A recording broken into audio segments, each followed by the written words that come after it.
¿Qué es la política y cómo funciona? ¿Cómo afecta la economía del país y la del ciudadano? ¿Está Guatemala preparada para enfrentar los retos del futuro? Aquí inicia Análisis Ciudadano, un espacio donde se discuten los diferentes temas de la coyuntura nacional, desde una perspectiva seria, constructiva y profesional, con el objetivo que usted conozca, comprenda, analice y construya su propio criterio a través de Análisis Ciudadano. Bienvenidos a Análisis Ciudadano, ahora en 2016. Muchísimas gracias por acompañarnos. Mi nombre es Denis Colindres y como nos habíamos despedido en el último programa de diciembre pasado, pues les había dicho que 2016 arranca con muchas expectativas para nosotros, con buenas noticias, y más adelante vamos a ir ampliando la plataforma de Análisis Ciudadano para que usted cada vez esté más enterado y que se anime a participar en esto de la vida pública, en esto de la vida política, porque como siempre le decimos, al final la política importa porque afecta a todas y cada una de nuestras formas de vida y cómo nosotros podemos vivir el día de hoy. Quiero contarles, vamos a platicar sobre dos temas que han estado en la palestra pública, es decir, han causado mucho revuelo en nuestra sociedad, y vamos a hablar sobre el tema de los salarios diferenciados, si al final sí se van a dar, no se van a dar, y el otro tema quizá un poco más álgido, que es el hecho de las recientes capturas a exmilitares por violaciones a los derechos humanos. Para ello vamos a ir a la pequeña pausa de introducción y al regresar vamos a darle la bienvenida a nuestros invitados especiales el día de hoy. Visítenos www.análisisciudadano.com, análisisciudadano.com. Luego de la introducción, quiero darle la más cordial bienvenida a Javier Monterroso. Él es licenciado en Ciencias Jurídicas o licenciado en Derecho y experto en Derecho Constitucional. Javier, bienvenido a los micrófonos de Análisis Ciudadano. Muchas gracias por la invitación, es un gusto estar aquí con ustedes. También quiero darle la más cordial bienvenida a Pablo Rangel. Él es catedrático de la Escuela de Ciencia Política de la Universidad de San Carlos y experto en Sociología de Derechos Humanos o experto en Derechos Humanos. Pablo, bienvenido una vez más a los micrófonos de Análisis Ciudadano. Muchas gracias, Denis, y un gusto estar acá con Javier y con vos también. Pues muchísimas gracias, chicos. Quisiéramos comenzar por empezar a entender cómo es que iniciamos este año desde el punto de vista de los derechos humanos. ¿Por qué es importante hablar de derechos humanos justo ahora, a unos días de que un nuevo gobierno tome posesión y que en las 2 semanas o en esta semana, la primera semana que recién terminamos del mes de enero, pues causó mucho revuelo este tema, que casi que a escondidas, por decirlo de alguna manera, cuando todo el mundo estábamos en medio de tamales y abrazos, pues resulta que va un decreto gubernativo del presidente donde efectivamente autoriza que exista salarios diferenciados, salarios distintos a los salarios que en todo el país se supone que por ley existe. ¿Cómo podemos entender esto, Pablo? Pues gracias, Denis. Tratando de ver en su totalidad estos dos fenómenos, me atrevo a pensar que incluso una de la opción que tomó el actual presidente de transición, Maldonado, con respecto a los salarios diferenciados, también tiene un sentido estratégico. Y creo que el sentido estratégico es el de movilizar la atención para lo que estaba potencialmente por venir. Obviamente él sabía de esta situación de los derechos humanos que iba a explotar dentro de poco, lo que iba a pasar y las consecuencias que podría traer. Entonces creo que como una medida de contención llama a esta posible confrontación, digamos, dentro de la sociedad, tratando de evacuar de antemano un poco la presión que iba a surgir con lo que venía después. Podría ser como quien dice un globo para quitarle la mirada a la población efectivamente en este tema álgido de las capturas que vamos a platicar después. Sí, si uno lo ve desde la perspectiva de la perspectiva política, quizá del análisis estratégico, puede ver que hasta las acciones de él un poco exacerbadas, ¿verdad? Salidas de tono en algún momento, no son fortuitas, ¿verdad? Es decir, no son parte de la casualidad. Son deliberadas. Entiendo. O sea, las hace con un sentido y un objetivo estratégico preciso. Jamás se le había visto a él en una situación de estas, ¿verdad? Claro. Sino que más bien había pasado como una persona cándida, un poco ingenua hasta cierto punto. El viejito bonachón, le decían en muchos medios, ¿no? ¿Cuál sería tu lectura en este caso, Javier? Bueno, yo diría que la presidencia de 4 meses de Maldonado Aguirre había sido una presidencia totalmente intrascendente. Es decir, ni fu ni fa. Nada, nunca hizo nada, Ni huele no ni había lleve. hecho nada, exacto. Solo llegó a pasar el rato, a terminar, digamos, la transición del gobierno. Y esta medida definitivamente fue lo único que se va a recordar la presidencia de Maldonado, va a ser porque intentó poner los salarios diferenciados. Para la población, recordemos que el salario mínimo desde 1945, desde la época de la Revolución Democrática en Guatemala, se instauró un salario mínimo. Antes de eso no había salario mínimo, es decir, los empresarios podían pagarle lo que quisieran a los trabajadores. Claro. La oferta y la demanda era lo que regía el salario. Como bien lo dijo el presidente en sus declaraciones, ¿no? Si no querés aceptarlo, no lo aceptes, ¿verdad? Y punto, alguien más va a venir y lo va a aceptar y simplemente te quedas igual de fregado o peor de como estabas. Ese ha sido siempre el discurso del sector empresarial, ¿verdad? En todos los países del mundo. En todos los países del mundo, desde que el sistema capitalista entró en vigencia, se empezó a trabajar con esa oferta y demanda del salario. Es decir, siempre va a haber alguien tan necesitado que va a trabajar por menos que otro. Por supuesto. Entonces, para eso precisamente se crean los salarios mínimos. Se crean primero en Europa en el siglo 1800, ¿verdad? Para ponerle un límite a esa oferta y demanda, para decirle esto es lo mínimo que puede ganar un trabajador. Y en la mayoría de países del mundo existen salarios mínimos. En Estados Unidos, por ejemplo, donde tantos connacionales van a trabajar a Estados Unidos, el salario mínimo es de $7 por 25 a nivel de todo Estados Unidos, pero hay algunos estados donde el salario mínimo llega a $10 por hora, ¿verdad? Y en Guatemala, desde 1945, se crea el salario mínimo, que aplica para todo el sistema laboral guatemalteco. A veces había un salario mínimo para la ciudad y otro para el campo.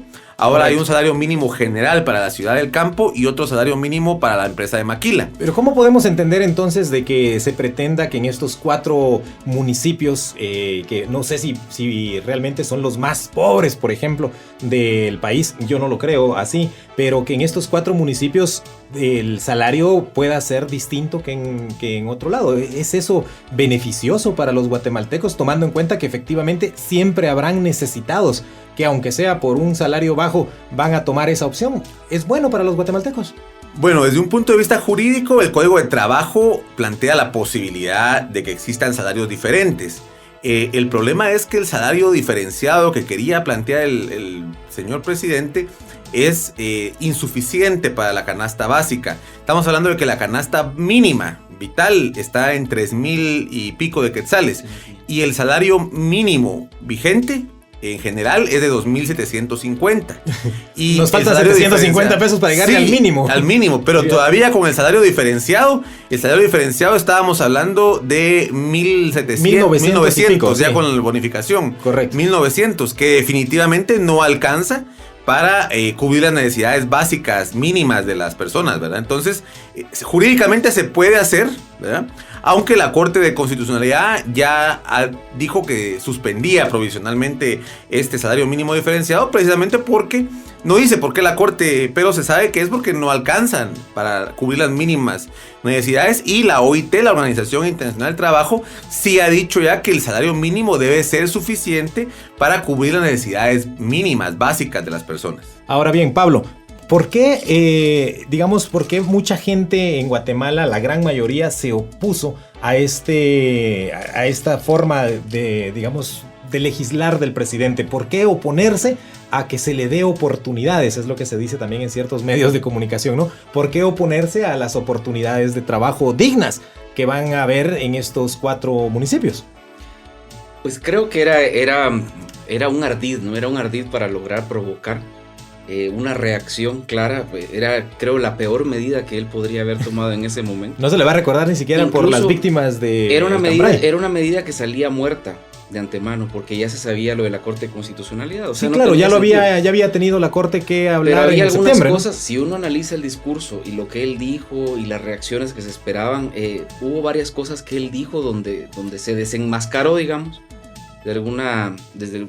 viéndolo desde un punto de vista político ideológico, y sí evidenció que él tiene una clara perspectiva de extrema derecha. Incluso señaló a las personas que se oponían a su propuesta como leninistas. Claro. de mala estirpe, decía. Seguro. A muchas personas no les hizo ruido porque no sabían ni de qué estaba hablando. Es un discurso que se quedó anclado en los años 80. Pero, probablemente antes de los 80. O antes quizá, pero, sí. pero después ya no. O sea, los estudiosos del marxismo y de la Realpolitik, digamos, de la Unión Soviética y todo, pues sí lo comprenden. Pero no saben la carga que trae la mayoría. O sea, ¿a quién se lo dijo? ¿Qué es lo que él quiere generar con eso? Yo creo, y si uno lo lee en el contexto en el que lo dice, en el momento que lo dice, estaba preparando un marco de una reminiscencia de la Guerra Fría que todavía existe en las mentes de muchos guatemaltecos y de muchas guatemaltecas, para empezar ya a abonar a esa futura polarización que quieren ver en la situación de los casos y persecuciones por delitos de lesa humanidad. Tenemos que ir a la primera pausa del programa, pero al regresar justamente vamos a platicar el tema de causa o no causa discriminación en Guatemala esto. Entonces, ¿se vale o no se vale por lo menos tener ciudadanos de primera y segunda categoría? Pero eso será al regresar de la pausa. Usted está escuchando Análisis Ciudadano, no se despegue, ya volvemos. Síguenos en Twitter, @AnálisisGT. @AnálisisGT. Síguenos en Twitter. Usted está escuchando Análisis Ciudadano. Análisis Ciudadano. Regresamos.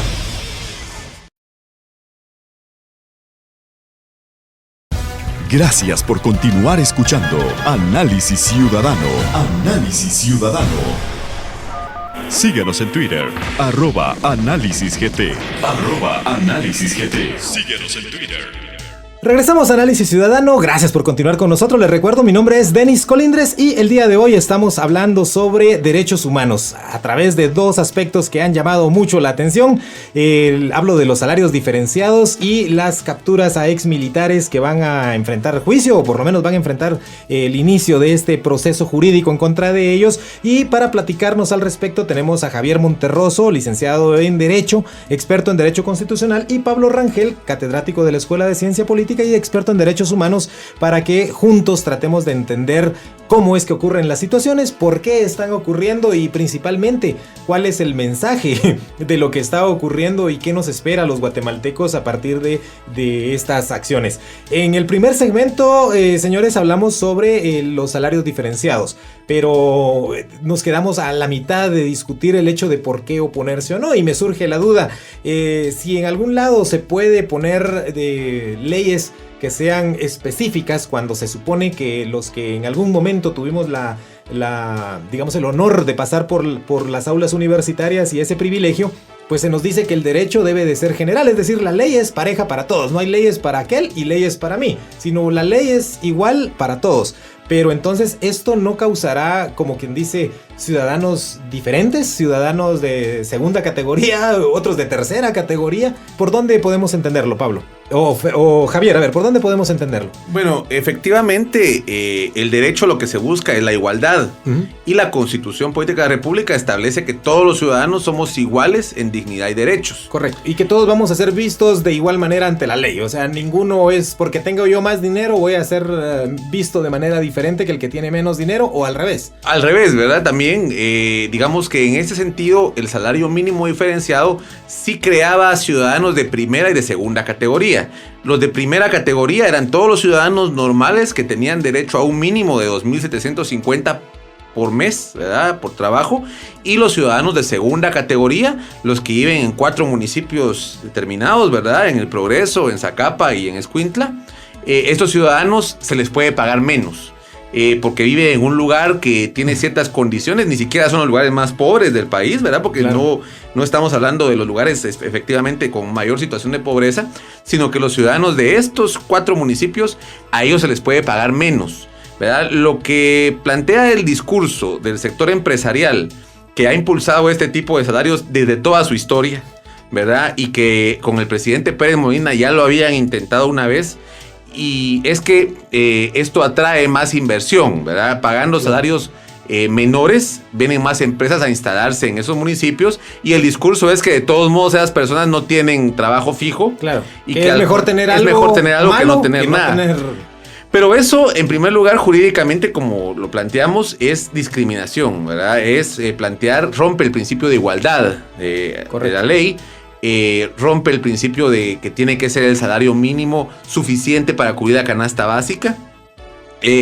porque además hay un discurso que dice que si las dos cabezas de familia, papá y mamá, trabajan con ese salario, pues entre los dos ya juntan lo de la canasta mínima, pero eso es no darse cuenta de la realidad guatemalteca, precisamente el número de familias que tienen solo una, principalmente la mamá, ¿verdad? Como sí, cabeza de familia. Solo una cabeza de familia. O el número de padres que tienen que mantener varias familias, ¿verdad? Porque tienen también otras obligaciones. Definitivamente es no la generalidad de los casos. Además, van a contratar en la misma empresa al papá y a la mamá.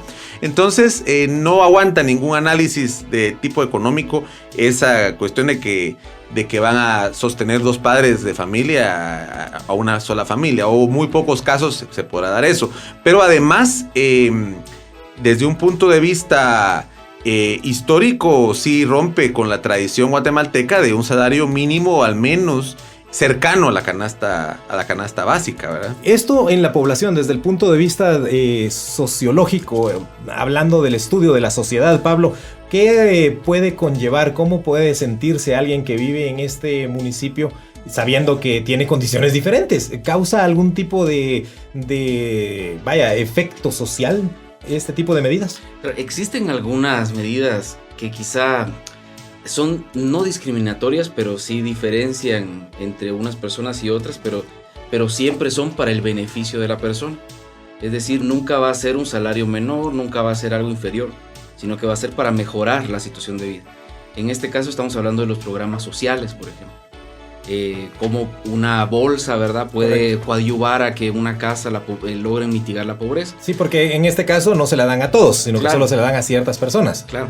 Y aparte también nos advierte algo, y es que ese salario, que es un salario bajo, que el número de personas que trabajan en actividades vinculadas al campo o a la productividad fisiocrática, digamos, en esos municipios, no es tan amplia como la que sí es en otros lugares, ¿verdad? Ahora yo me preguntaría qué va a pasar con los trabajadores migrantes que bajan a Escuintla para el tiempo de zafra y que van a cortar la caña. A cortar caña, correcto. Entonces, ¿qué salario van a recibir? ¿El salario inferior que están dando ahí o el salario que tendrían que recibir en otro lugar? Sí, porque Mazahua tiene bastante también de tierra de caña y sembrada con caña, pues, ¿verdad? Entonces, esas son unas preguntas, ¿verdad?, que quedan sin respuesta. Es una medida, considero, que sí es hecha, como Javier bien decía, ¿verdad?, para atraer la inversión internacional. Porque cuando uno de los factores de producción se reduce, eso sube, ¿no? Pero a nivel de relaciones internacionales, también Guatemala ha firmado algunos convenios donde establece o más bien restringe este tipo de acciones, porque en este caso es como quien dice hacerle trampa a la comunidad internacional. Miren, muchachos, aquí se paga menos, vénganse aquí, no se vayan a otros países. ¿Qué podemos hablar al respecto? Hay algo, una parte interesante, ya que Javier mencionaba lo de la Revolución Democrática. Hace tiempo vi un estudio que hizo una persona que trabajaba para el Banco de Guatemala. Entonces decía que la contrarrevolución, o sea, en 1954 en adelante, venía acompañada también de una gran cartera y promesa de inversión en Guatemala. Los primeros años después de la contrarrevolución son los años más altos de la inversión internacional en el país. 3 años después, con el asesinato, o sea, un magnicidio, ¿verdad?, matan a Castillo Armas. Y todas las consecuencias de tener a un grupo castrense en el poder y que no sabían dirigir al Estado y que estaban construyendo un Estado contrainsurgente, la inversión internacional se retira. Inmediatamente se ve la caída de la gráfica y los peores años de la economía nacional se vivirán en ese periodo. En el periodo justamente de la guerra interna. Digamos, de la guerra interna. Y los peores años fueron los de las décadas de los 80. O sea, fueron los peores años para Guatemala. Después había otras cosas, otras circunstancias internacionales que favorecían. Pero ¿qué nos dice eso? Nos dice que cuando hay una promesa de estabilidad económica, de sobreexplotación de la mano de obra, de un recurso de la tierra que puede ser utilizado de manera extensiva y barata, la inversión internacional se va a mover hacia estos lugares. Y esa es la idea que el empresariado nacional mantiene siempre. Por supuesto. No tiene que ver con los derechos humanos, económicos, sociales y culturales. O sea, ellos nunca van a decir, por ejemplo, y es que es un principio básico y elemental de la administración en las empresas, ¿no? Nunca voy a favorecer ganar menos. Sí, al final lo que se quiere en una empresa que es minimizar mis costos para maximizar mis ganancias. Y finalmente, ¿cómo podemos vincular el tema de derechos humanos con el tema del salario? ¿Cómo se puede vincular? Hay esta es una diferenciación que se hace entre los derechos humanos, que en realidad ya no se hace, digamos, pero regularmente a quien le conviene lo hace así, y hay una diferencia entre los derechos económicos, sociales y culturales y los derechos económicos, civiles y políticos. La diferencia radica en la prontitud con la que se van a cumplir unos y lo progresivo con lo que se van a cumplir otros. Por ejemplo, la Organización Internacional del Trabajo le dice al Estado de Guatemala: usted, para cumplir con los derechos económicos, sociales y culturales, va a tener tiempo para hacerlo, va a recibir nuestra asesoría, y es poco probable que le castiguemos por no cumplirlos. Los sociales y culturales. Los sociales y culturales. ¿Por qué? Porque eso implica que el Estado tiene que hacer algo, tiene que modificar su matriz económica, tiene que invertir en mano de obra, en educación. Los civiles y políticos son diferentes, no porque sean menos importantes. Son distintos, no menos importantes. Sino que tienen que ver con que el Estado deje de hacer cosas, deje de violentar a la población, que no sea un Estado terrorista que extorsiona a la población. Esa diferencia, por desgracia, es de la que muchos empresarios y la clase empresarial en todo el mundo, como bien Javier lo decía, los estados y las clases empresariales son las mismas en todo el mundo, tienen la misma lógica, el lucro, y todos tienen el mismo... El sistema capitalista de acumulación. Digamos el sistema mundo, ¿verdad? Todos los estados están metidos ahí y tienen esa lógica, la lógica de la mayor ganancia y de no cumplir con los derechos. Cuando los derechos económicos, sociales y culturales se plantean tan laxos, tan progresivos, entonces vienen y los infringen de una manera bestial y no les importa. Gracias por continuar escuchando Análisis Ciudadano. Análisis Ciudadano. Síguenos en Twitter, @AnálysisGT. @AnálysisGT. Síguenos en Twitter. Regresamos a Análisis Ciudadano, gracias por continuar con nosotros. Mi nombre es Denis Colindres y el día de hoy me acompaña Javier Monterroso, licenciado en Ciencias Jurídicas, experto en Derecho Constitucional, y Pablo Rangel, catedrático también de la Escuela de Ciencia Política de la Universidad de San Carlos y experto en Derechos Humanos. Hablando sobre los dos temas álgidos de este inicio de 2016 en nuestro país, los salarios diferenciados, que ya hemos tocado bastante al respecto, y ahora quisiera que platicáramos un poco sobre este inicio del proceso en contra de varios exmilitares, exgenerales y gente que estuvo muy ligada a los gobiernos de facto de la época de la guerra interna, y pues son 14 los sindicados, los capturados, y que al final aparece también ahí uno de ellos como uno de los grandes capos, o el capo de capos le llamaron en uno de los medios de comunicación escrita en nuestro país sobre contrabando en nuestro país, ¿no? ¿Cómo entender por qué se dan estas capturas? Quizá Javier nos pueda ayudar con su experiencia. ¿Por qué se dan estas capturas? Y justamente en estos días donde estamos a punto de entrar en un nuevo gobierno, en una nueva fase para nuestro país. Bueno, yo trabajé un tiempo en el Ministerio Público de Guatemala. Sé que estos casos, porque son dos casos por los cuales capturaron a todos estos militares. Uno es el caso de desapariciones forzadas y asesinatos en el área de Cobán, Alta Verapaz, ¿verdad? Donde en las bases militares se han encontrado cientos de osamentas con señales de tortura, con señales de que fueron ejecutados extrajudicialmente. Claro, con mucha señal de violencia. Con mucha señal de violencia. Más de 500, si no estoy mal, ¿verdad?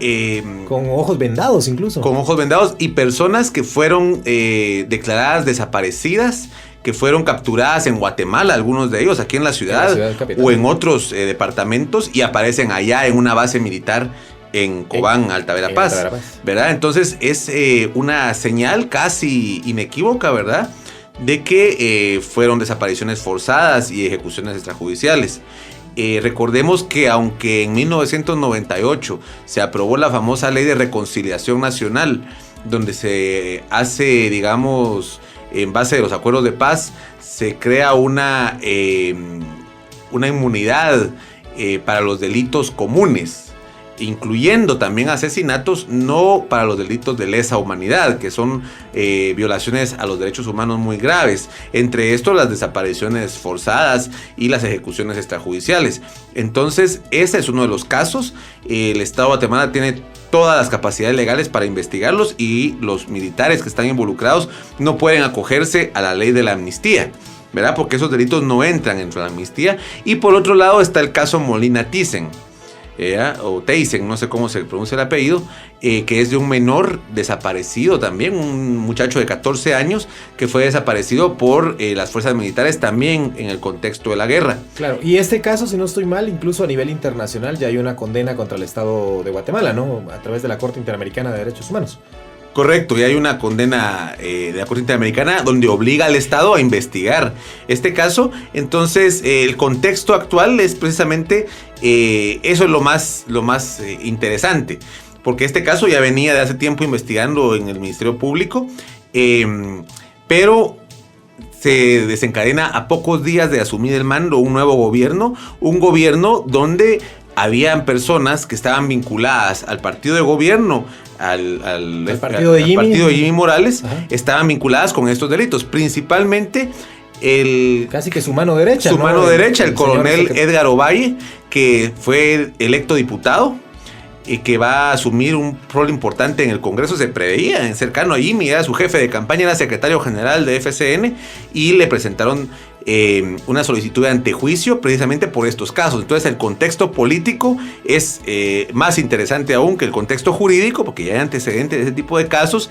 Pareciera que va a ser un caso más del conflicto armado interno, pero ahora hay otro contexto que es ese tema político. Pablo, esto se da también en la administración de Claudia, no de Claudia Paz y Paz, sino que de Telma Aldana, cuando se supone que Claudia Paz y Paz era la izquierdista, amiga de guerrilleros y quien le daba seguimiento a todos estos casos, y que hubo toda una tormenta, vamos a llamarle así, una tormenta política, con tal de si seguía o no seguía. Finalmente, pues el resultado fue que no siguió, cambiaron de administración en el Ministerio Público. No obstante, la nueva fiscal general, al parecer, ha mostrado valentía y entereza en su trabajo, ¿verdad? Mucho profesionalismo, porque pues estamos viendo los resultados de un trabajo que viene de años, porque imagino que todos estos procesos de investigación pues no duran ni 2 ni 3 meses, ¿no?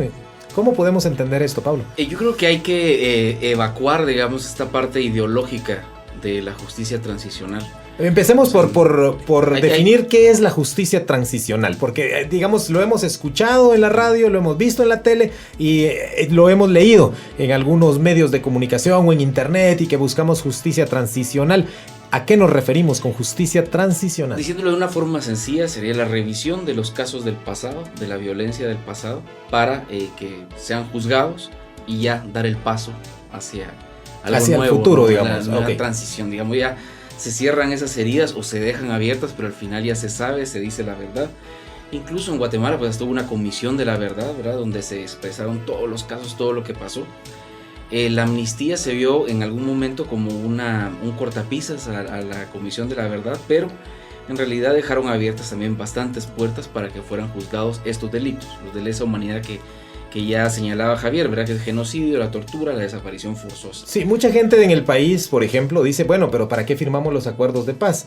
Si se supone que hay acuerdos de paz y se supone que, bueno, tanto unos como otros, aquí no pasó nada, señores, ¿por qué seguir adelante con todo este tipo de procesos? ¿Qué es lo que se perdona con la amnistía?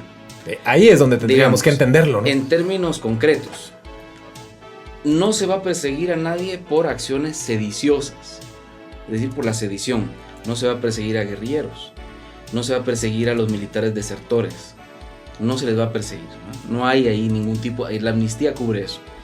Otros delitos como delitos de guerra, como cuáles, uso de la perfidia, por ejemplo. ¿La qué? Del engaño, para llegar a las tropas enemigas, claro, y llegar y asesinarlos. Incluso está ahí una operación que fue la operación Xibalbá, comandada por el ex ministro de Gobernación, de Mauricio López Bonilla, donde él y una columna de soldados que fingían ser guerrilleros se vinculan a una columna guerrillera de las FARC, creo que era, ¿verdad? O la ORPA, no estoy seguro. Pues llegan y después de convivir con ellos una semana, cuando estos ya habían tenido de la total confianza en ellos, los matan. Esa es una acción perfidiosa. ¿Por qué? Porque ellos están diciendo que son otras personas. Claro, se hacen pasar por el bando del enemigo para desde dentro asesinar. En el derecho internacional humanitario, por lo regular, las acciones de perfidia son hacerse pasar por miembros de la Cruz Roja Internacional para llegar y atacar a una fila enemiga o a un bando enemigo. Esas acciones no se van a perseguir. No se van a perseguir, por ejemplo, los desfalcos durante el conflicto armado interno. Claro. Solo en el caso del ejército de Guatemala hay miles de desfalcos, incluso hasta ellos mismos. Llegó a tal punto de ser dramática la situación de la corrupción adentro de las filas del ejército, que el mismo Benedicto Lucas García, el que ahora está siendo hoy procesado y capturado, retiró de las Fuerzas Armadas a varias personas, entre ellos, por ejemplo, al coronel Hugo Tulio Búcaro, por corrupción en la compra de la Escuela Politécnica en San Juan, Zacatepeques. No se pudo probar, no se sabe si sí o no, el señor ya murió, pero era dramática la corrupción. Eso no se va a perseguir tampoco. Esos son los delitos que no van a ser perseguidos. Asesinatos sencillos, digamos. Uso de armamentos que no tenían que utilizarse en algunos momentos. Por ejemplo, claro, en el caso del ejército de Guatemala, que usó artillería y bombas livianas, digamos, contra las supuestas columnas guerrilleras. Tampoco eso está siendo perseguido, ¿verdad? Porque se suponía que había una fila enemiga, aunque ellos lo hacían en contra de civiles, pero no están siendo perseguidos por eso. Claro. O sea, la amnistía habla de mucho, y es mucha gente la que se está salvando, digamos, de esa persecución. Estos delitos, que son como los más graves y son contra la población civil, son inexplicables, porque es como alguien puede explicar que a un niño de 3, de 4, de 5 años le tomen de los pies y le estrellen la cabeza en una piedra. ¿Qué sentido tiene hacer eso? Más que el puro terror. ¿Qué sentido tiene? Es una perversión mental. O el otro, como el caso de Sepur Zarco, es la esclavitud sexual de las mujeres de una comunidad. Esas son todas acciones, que me perdonen muchos que no lo aceptan así, pero son acciones genocidas. Tienden a remover la conciencia de una identidad étnica, de una identidad social, romper el tejido social, llegar a lo más profundo de la humanidad de la persona y deshacerle la cabeza, porque ese es el sentido. Entiendo. Entonces son cosas gravísimas, son crímenes inexplicables, una violencia desmesurada. Como en el caso de Molina Tiesen, creo que se escribe, tengo entendido que el chico tenía 14 años y que entraron a la casa a traerlo y se lo llevaron y nunca más apareció, y creo que lo que apareció fue su osamenta hace ya varios años atrás. Y el caso de él es interesante, porque a la que habían perseguido era, bueno, primero los papás eran dirigentes, no sé, eran personas con alguna conciencia revolucionaria, no se sabe si eran guerrilleros, pero eran gente democrática, que en Guatemala era un pecado tener conciencia democrática. Claro, hablar de democracia en ese momento era ya grueso, era algo que se salía de la norma. Capturan a la hermana, la tienen secuestrada, violándola y todo, en una fiesta que hacen en la tropa, donde llega un grupo de trabajadoras del sexo. Ella se cuela entre ese grupo y sale. Cuando ella ya está en su casa y pues huye, empieza a salir, llegan a buscarla a la casa. Como no está ella, se llevan al hermanito. Y de una forma dramática, lo meten entre un costal de esos de nylon, donde van los fertilizantes, y pues aparece el muerto. Ese caso después, el mismo gobierno de Guatemala dijo, ya no lo vamos a revisar más, queda, como dicen, sobreseído, ¿verdad? Pero se vuelve a abrir, porque sí hay casos en los que se han reabierto esos casos. Y a través de la presión internacional también, porque quiera que no, Guatemala ha suscrito muchos convenios a nivel internacional. Tenemos que ir a la última pausa del programa, pero al regresar hablemos un poco sobre convenios a nivel internacional, sí o no, ¿es positivo o no es positivo para el país? Porque hay mucha tela que cortar alrededor de todos estos procesos. Usted está escuchando Análisis Ciudadano, por favor, no se despegue, ya volvemos. En Facebook, búscanos como Análisis Ciudadano. Análisis Ciudadano. Usted está escuchando Análisis Ciudadano. Análisis Ciudadano. Regresamos. Gracias por continuar escuchando Análisis Ciudadano. Análisis Ciudadano. Síguenos en Twitter, @AnálisisGT. @AnálisisGT. Síguenos en Twitter. Volvemos a Análisis Ciudadano, gracias por continuar con nosotros. Mi nombre es Denis Colindres y hoy estamos platicando sobre derechos humanos en nuestro país a través de dos emblemáticos problemas que han ocurrido en la primera semana del año 2016. Estamos hablando de los salarios diferenciados y ahora con este álgido tema de las capturas de 14 exmilitares vinculados a dos procesos diferentes, pero siempre relacionados a delitos de lesa humanidad, se le llama, que que es la desaparición forzada y las ejecuciones extrajudiciales. Ya nuestros invitados nos hacían la diferencia de por qué estos dos delitos pues no pueden dejar de ser perseguidos, mientras que la ley de reconciliación nacional, gracias, la ley de reconciliación nacional pues hablaba de reconciliarnos y no perseguir la gran mayoría de delitos, hasta delitos financieros, nos contaba acá nuestro invitado Pablo. Pero digamos, ahora en este corte comercial platicábamos un poco fuera de micrófonos sobre algunas diferencias que hay, nos decía Javier, entre el proceso que se está llevando o que se llevó en la época, digamos, de la exfiscal general por genocidio, que llevó a una condena culposa, podríamos llamarle, no sé el término exacto. Dolosa. Una condena dolosa.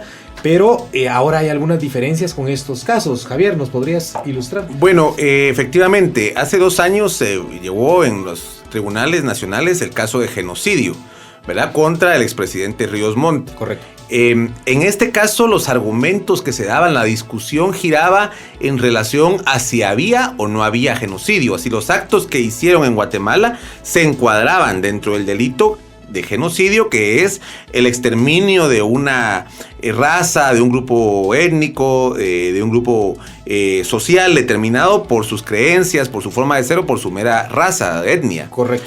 En este caso, la discusión se llevó por esos lugares. Entonces la gente decía si hubo genocidio o no hubo genocidio. Y se convirtió en una discusión hasta cierto punto extremadamente elevada, ¿verdad? Técnica. En cambio, en este caso, ¿verdad? Esa es una de las primeras diferencias.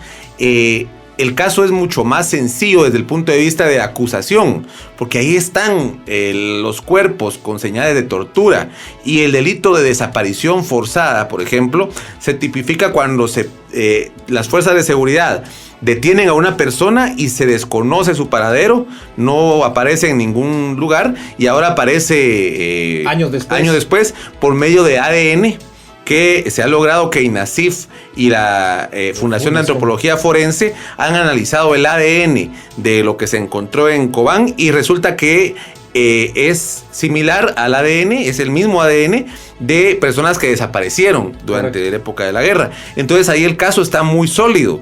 Igual en ejecución extrajudicial, aparece en una base militar con señales de haber sido ajusticiados en ese momento. Entonces el debate jurídico no se va a dar mucho ahí, sino que más va a ser en el debate.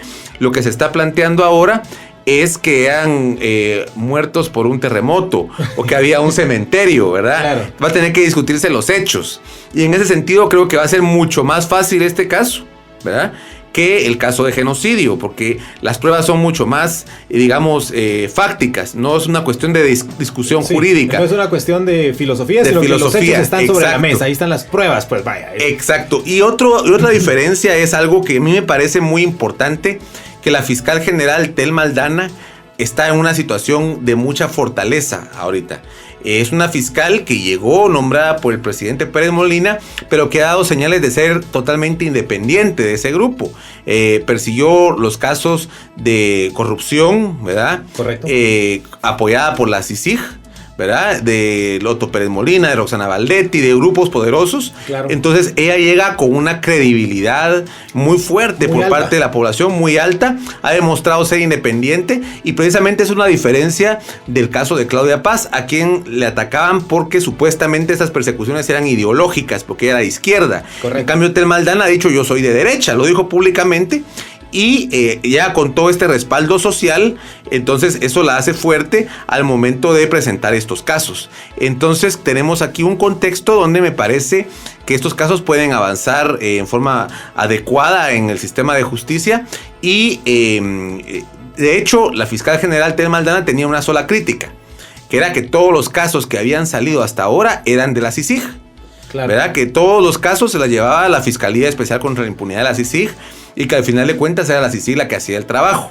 Entonces la crítica que se le tenía a la fiscal Aldana es que de su propio Ministerio Público, sin la CICIG, no había tenido ningún caso importante, por lo menos. Por lo menos paradigmático, ¿verdad? Por lo menos paradigmático, mientras que este también es el primer caso importante que lleva la Fiscalía sin la CICIG, porque la CICIG no tiene mandato para investigar casos cometidos durante la guerra. La CICIG, su mandato empieza a partir de que se instala en Guatemala, y su mandato es contra cuerpos ilegales, aparatos clandestinos de seguridad, relacionados con corrupción, relacionados con crimen organizado, narcotráfico, pero no con la guerra. Entonces este es un primer caso también. La fiscal Aldana demuestra que sigue teniendo cuestiones también operativas e independencia como Ministerio Público. Ahora bien, Pablo, en Guatemala hemos sufrido durante muchos años, yo creo que desde el 54, me atrevería a decir, ustedes probablemente sepan más que yo, de mucha polarización. O sos bueno o sos mal, o sos rojo comunista o sos blanco azul yanqui,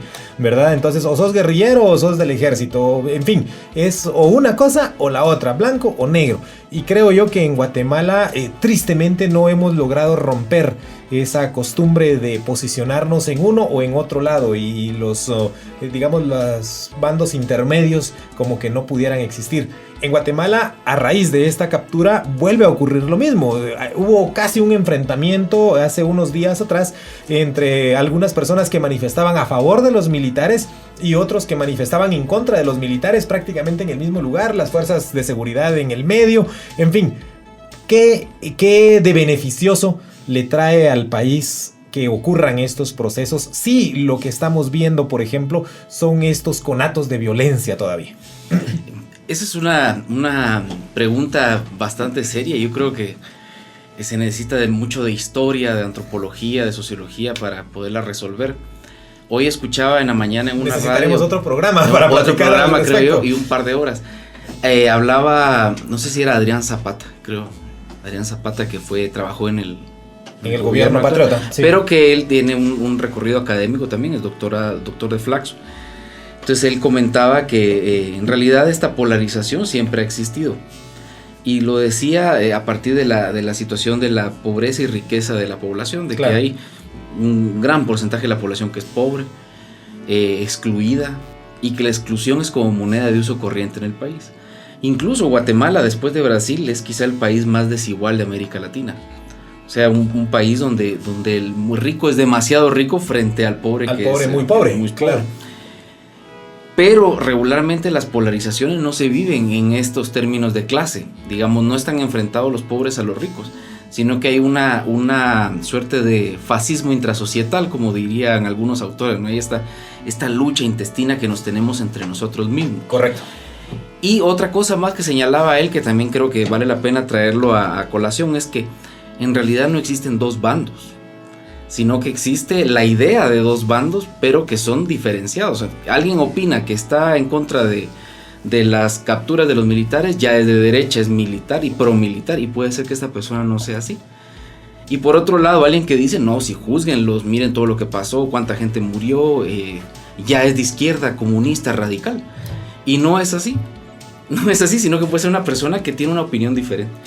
Entonces, primero, el país no tiene una tradición de diálogo, no tiene una tradición de platicar, de hablar, de sentarse a dirimir las controversias así, sino que todo se va al plano personal, al monólogo personal.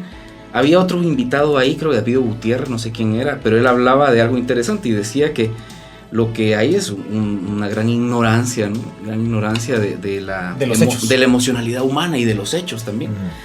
O sea, no somos maduros como sociedad, no somos gente madura, sino que gente que vive ensimismada, callada, con todo este sufrimiento a cuestas, y que no es capaz de sacarlo y de exponerlo, ¿no?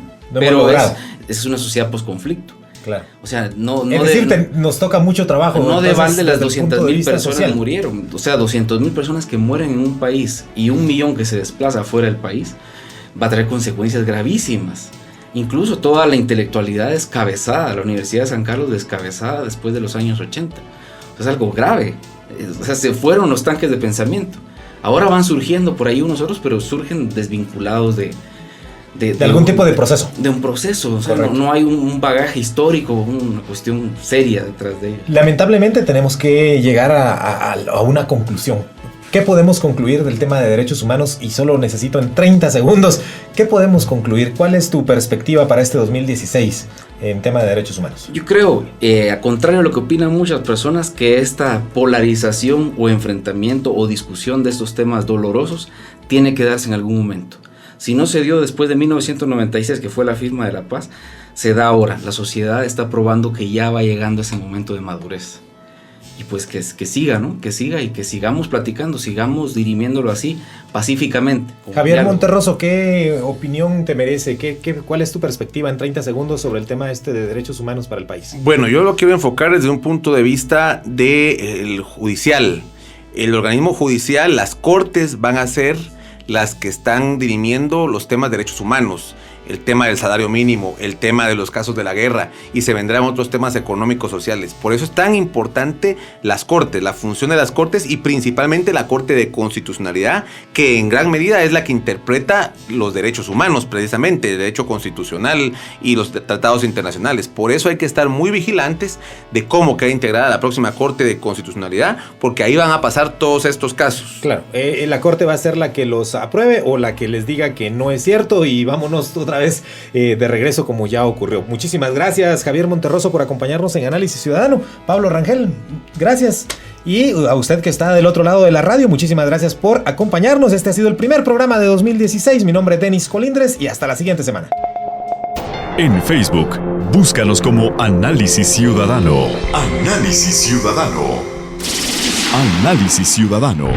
Un espacio donde las opiniones y la descripción del acontecer nacional se plantearon y debatieron con responsabilidad y profesionalismo. Esperamos que las opiniones del día de hoy les sirvan para construir su propio Análisis Ciudadano. Análisis Ciudadano. Las opiniones vertidas en este programa son ajenas a esta estación, una producción de CRN.